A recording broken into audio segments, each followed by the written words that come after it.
এখন আম, জাম, লিচু, কাঁঠাল বিভিন্ন ফলের মৌসুম।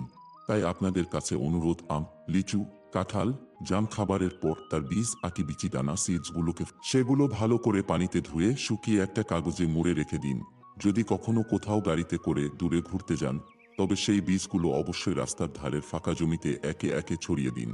আসছে বর্ষার মৌসুমে সেই বীজ থেকে নতুন চারাগাছ জন্ম নেবে। যদি এদের মধ্যে একটা গাছও বেঁচে থাকে, তবে সেটাই হবে এই পৃথিবীকে আপনার দেওয়া সবথেকে বড় উপহার। মানুষ, পশু পাখি যারাই যারাই খাবে বা উপকৃত হবে, তা আপনার জন্য সৃষ্টিকর্তার আশীর্বাদ হিসেবে পেতে থাকবেন। ফলের গাছ শুধু পরিবেশকে অক্সিজেন দিয়ে সতেজই রাখে না, ফল খাবার লোভে অনেক পাখি আসে গাছে গাছে, যার ফলে পরিবেশের হারিয়ে যাওয়া ভারসাম্য রক্ষা হয়। পৃথিবীর অনেক দেশই এইভাবে গাছ লাগিয়ে পরিবেশ বাঁচানোর কাজে এগিয়ে এসেছে। তাই আসুন আমরাও সাধ্যমতো চেষ্টা করি এই প্রকৃতিকে ভালো রাখার। আসুন গাছ লাগাই, পুকুরগুলোকে পরিষ্কার রাখি, বন দপ্তর, গভর্নমেন্টের উপর সব দায় না চাপিয়ে নিজেরা সচেতন হই, প্রকৃতিকে ভালোবাসি। আমাদের